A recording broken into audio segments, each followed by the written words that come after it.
0345 6060 973. Do you really believe that Trump's ban on 7 countries is going to achieve anything? Other than division and a bit of hatred, do you think it can achieve anything? I find it more, personally, I think it's more ridiculous, more laughable than it is offensive.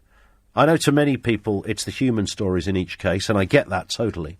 But overall, if you divorce the kind of, if you like, the seductive stuff, just looking at the specifics and the workings of the ban itself, I can't imagine what it's going to achieve unless you bring in Saudi Arabia. And I do wonder, would there be protests if he just banned Saudi Arabia? It's an interesting one. 0345 6060 973. We'll talk to Abbas in Redbridge in a couple of moments. You're listening to Late Nights with Ian Collins on LBC. Late Nights with Ian Collins on LBC.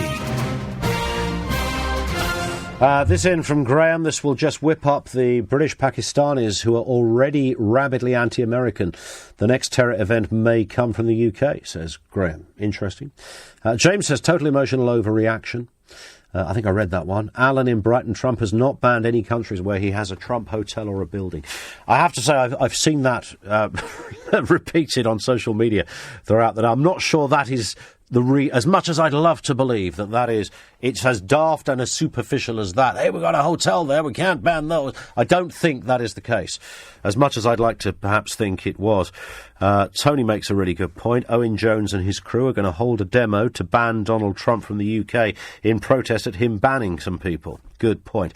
0345 6060 973. Don't go away, Jerry. Abbas is in Redbridge. What are your thoughts on this, sir? Hi there, Ian. Good evening. Good evening. Well, I mean, I just find it really, I'm bewildered, really, that, the American public have voted in Biff Tannen from Back to the Future to run their country. and we've got people in this country who I regard as, a little bit, let's say, more educated, a little bit more sophisticated than your average Midwest, hillbilly. But they're supporting him, and I can't believe that all the things that he's said and done, and now this, and people are still supporting him.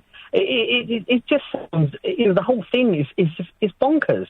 Is it because there is a, and it's absolutely right to put this into context in terms of numbers.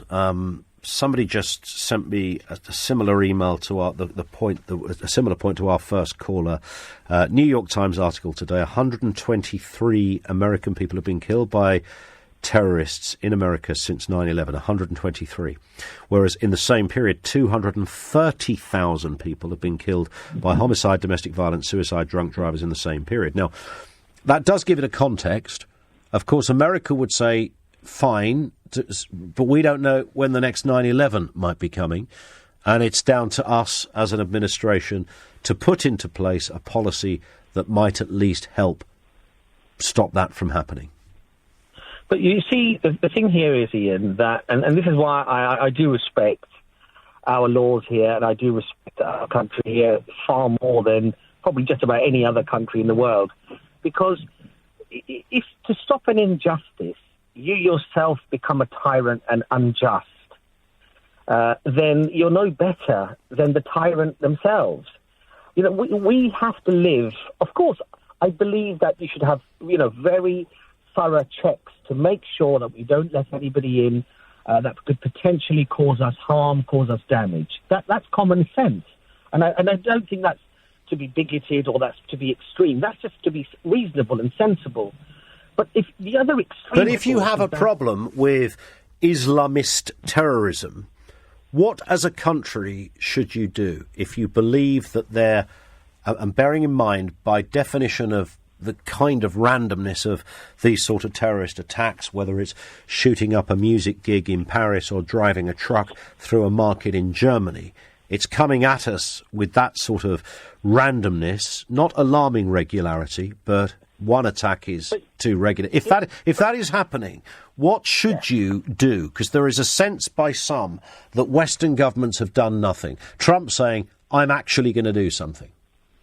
But Ian, it's very telling that, the statistics that you quoted just now about how many deaths occur through the hands of, the domestic population on on each other, and yet that doesn't get radio time and TV time and newspaper time anywhere near proportionate to the 123 or so people that have died since September 11th. Now, every life is sacred, and of course, every life, it has to be, you have to try to save that. Of course you do. But, to have a disproportionate focus on what is a horrendous crime, very small crime in relation to the other crimes. But isn't that always the way with terrorism, though? I mean, you could look at, even in this country, when there were battles with the IRA on whatever side was killed, that you could probably say, if you added up, as our previous emailer said, all murders, domestic violence, drink drive, blah, blah, blah. If you added all that up, I'm sure it would be much more than people that were killed in certain periods during the Troubles. But we don't ignore one because of the other.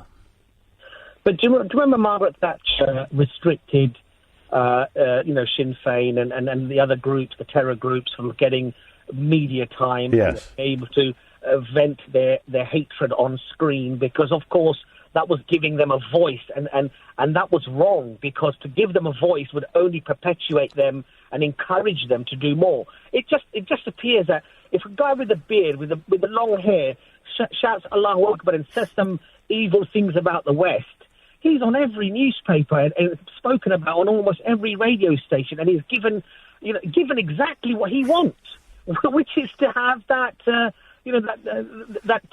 mass viewing and mass circulation of his ridiculous message. Okay, listen, Abbas, point taken. Thank you very much for that. This one comes.